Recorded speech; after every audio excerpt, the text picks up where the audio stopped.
Hello everyone, welcome to the video. My name's Cosolix, and today we find out, are Fiverr Brawlhalla coaches really good? So I went undercover and I pretended to be a gold and plat. Shout out to this Fiverr coach. The link to his coaching is down below. I definitely recommend it if you're on like gold or plat, but they're going through a lot, and just being a great person trying to help others for a really affordable price. They actually offered 2 hours to me just for free, which is like absurd.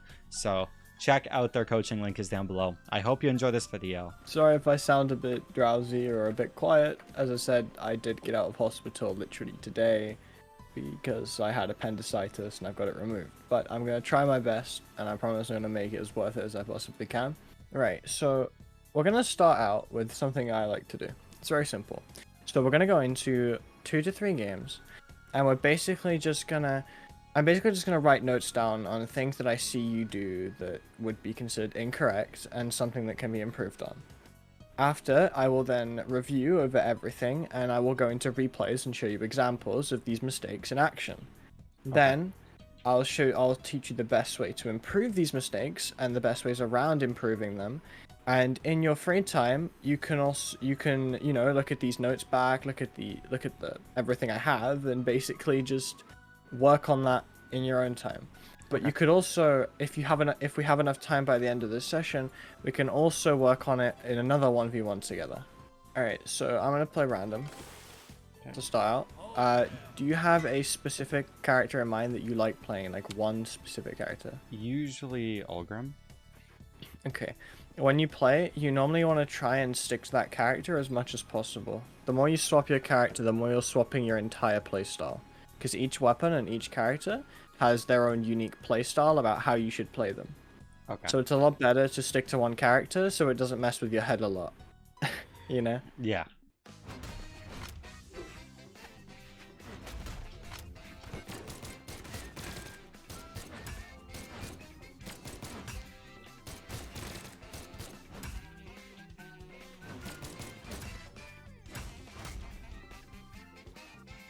It's alright, nothing too serious yet. I haven't really noticed too much, but that's probably because we're kind of just stuck in the open right now. Yeah. Oh? No. I think I might have something by the end of this game. Nice.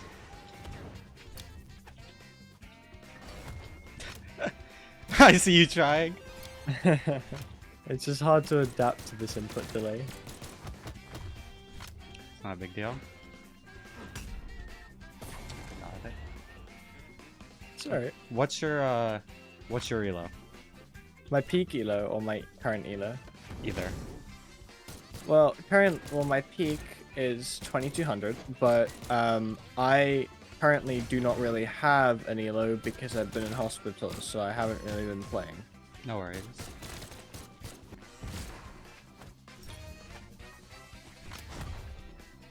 Ooh, okay. That was good, Thank you. That was meant to be a recovery, but we won't talk about that. Is that a true combo? The recovery is. Wow.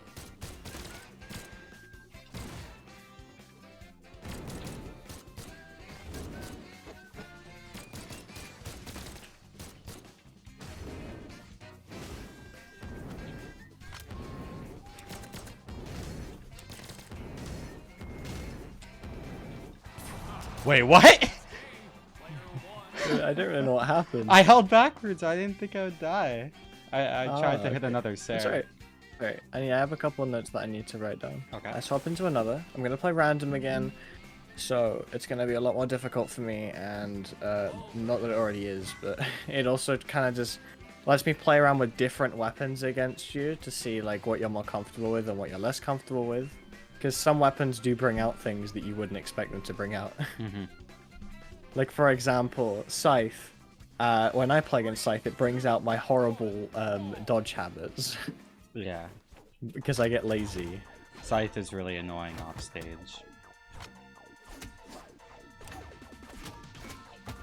The boomerang almost saved me. Oh yeah, but I can't really see what's going on. It's kind of just like you're on one side of my screen and you're on the other. Oh. I'm kind of just doing everything from muscle memory.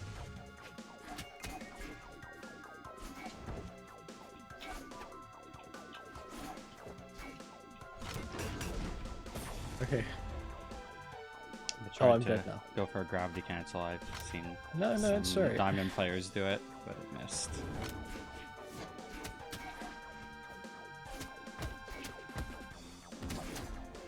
That was clean. It's alright. You got this. Oh.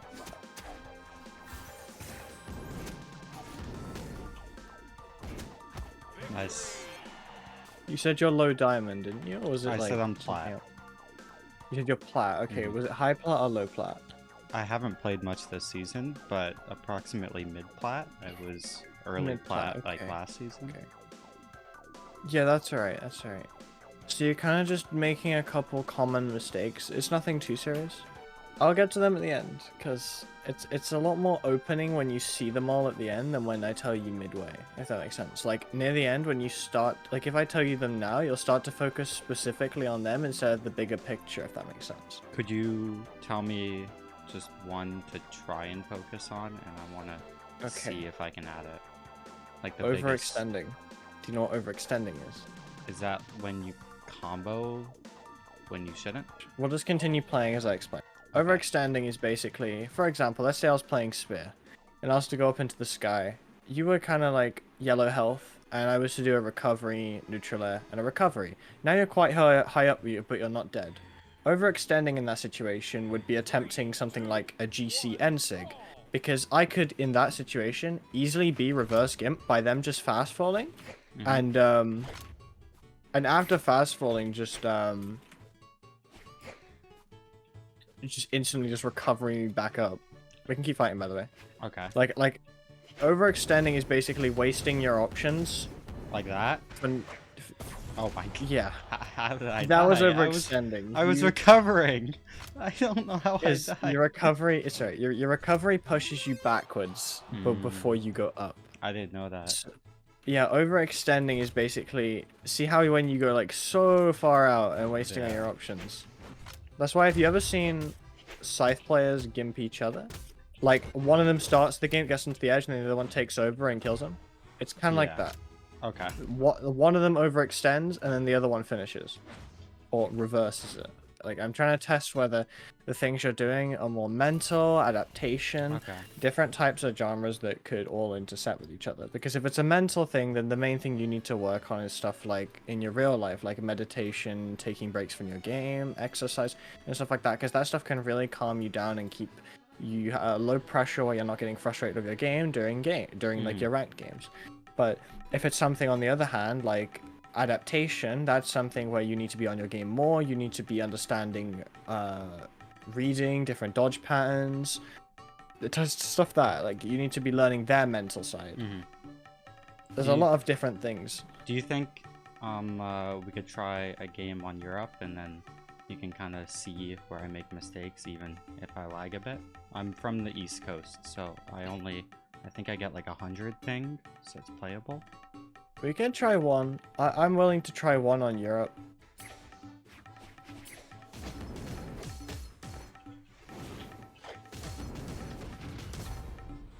Ooh. You know, that works. Yeah. I'm not much of a person who can play against Lance myself, so...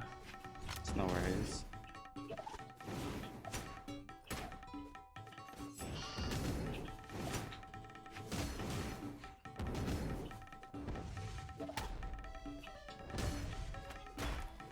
Okay, you know, I'm not gonna talk about this. It's okay.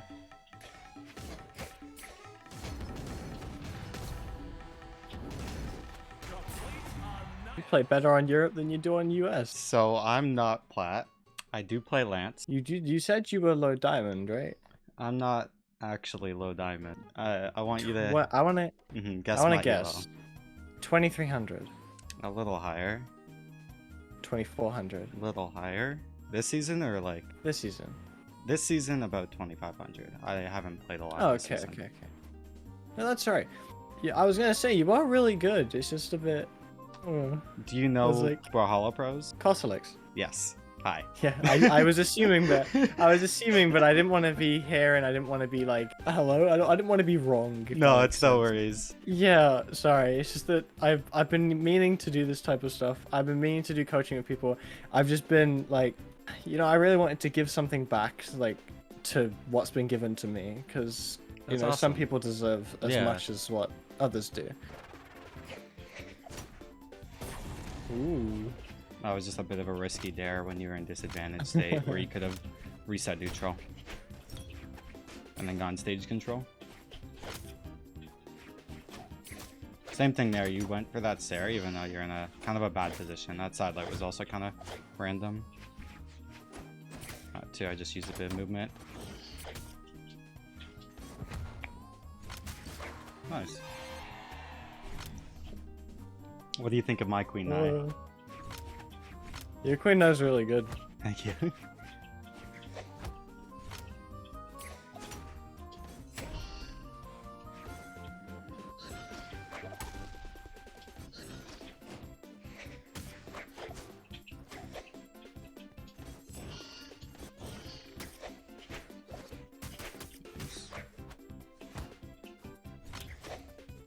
Oh, no. okay. So I had a recovery.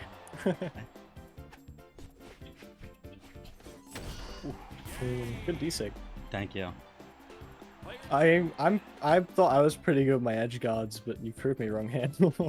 You're pretty solid. The only there were a couple small things where like in neutral you threw out an attack before I was like vulnerable. Like there was a couple times where I was like recovering the stage where you'd kind of try and catch my landing, but you can't really catch landings when I've got options.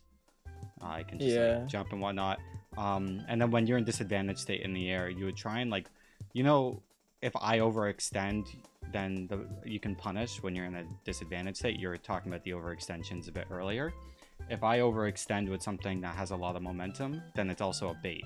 So I kind of baited you a couple times where if you're coming back to stage, it's just safest to get stage control because then you have a higher chance of winning the next interaction instead of taking that one. So it's like, okay, reset neutral. Then it's like I was fishing and you're a fish that bit when I was options. overextending. Yeah. It's less overextending. It was more in like disadvantage. I can show you what I mean. Yeah, so like when I first started Brawlhalla, it was like it was a bit past release, and I didn't really play it too much. My friends got me into it and stuff.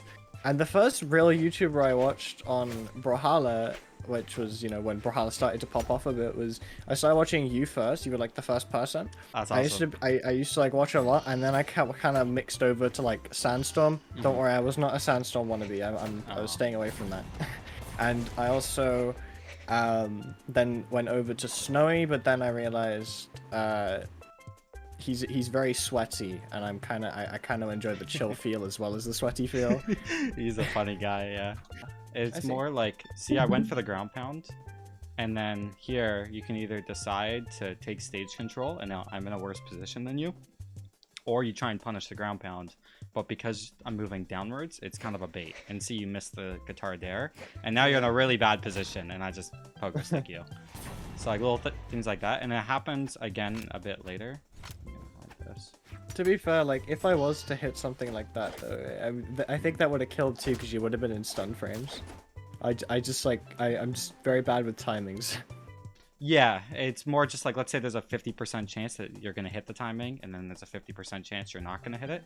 It's accuracy over everything. It's like, why take that 50-50 when your next interaction, you're going to have stage control, you're probably going to win that one, kind of thing. Same thing here, where I didn't have a jump, I dodged, but I still have a recovery, and you're side lighting all, like, you decide to side light here, where it's like a big question mark, especially when you're losing a full stock. This is something Yami kept telling me to stop reading movement and read attacks, and also to stop covering a whiff with another whiff. Instead That's of two of the biggest things. I think reading attacks is a little bit complicated. To make it really easy, just try and raise your attack accuracy. So think of the amount of attacks that put you in a bad position, or it's attacks that land over the amount of attacks that are punishable. So like, let's say you land 30 attacks, but 90 of them are punishable, that is a 33% attack accuracy.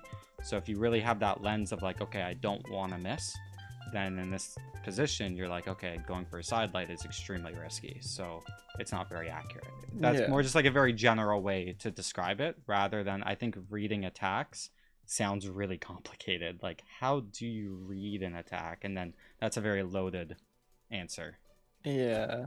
That's just my 2 thoughts. That there is fine. Same thing here, where it's just like, I didn't really, it was the dodge, but then at this point you decided to attack me just from the dodge when I'm really far away, and with a spear side light, it's really slow. It's like it's vulnerable. It's like throwing out a haymaker in a fist fight. Yeah. Yeah. That's why my friend kept telling me my gauntlets are a lot better than my spear, but I still refuse to play gauntlets, and I'll just continue to play spear. Spear is insane as a weapon. It's just that accuracy is really important, especially when it comes to that spear side light. Side light is a really solid punish, but it's like right there, for instance, it's really good when I'm right next to you and it catches like that. But when it's a little bit further away, even just like this, I did a dodge, he fell back, and then you see it's again. I went for the punish, but I didn't realize it was a dodge down and in, like I wasn't fully focused. Basically, spear has so much range, so obviously your side sig's pretty hard to react to. Side light, down light, nair, where that line between, so if you're near the attacks, it's unreactable. Like you can't see it coming. You kind of have to like already be moving out of it. So you kind of draw an imaginary line here, and then the other side is the reactable zone. Most people want to be in the reactable zone because then it's more calculated, like you can really focus on the accuracy. But the best way of playing is basically to pressure your opponent by going into the unreactable zone and then getting the fuck out immediately. You dash jump in, you dash out. You dash jump in, dodge out. You dash jump in, jump, get out. There's a lot of ways to pressure in that kind of regard. And then you kind of go back. So in this situation here, you can kind of see I'm in that unreactable zone because of this end light. So you go for that side sig, but I'm already dashing the fuck out. And then I almost sometimes I'd go for a D sig. Sometimes I'd go for a D sig or an N sig. It depends on how people normally dodge. I've been trying my best. I've been wanting to become a good player. It's just that I've had a lot of shit going on in my life recently that's kind of been yeah, you're in the hospital. Don't worry about it. Oh my god. Thanks again. Have a good day. Thank you. No, you're an amazing coach. You too. Thank you. No problem. Peace. Have a great day.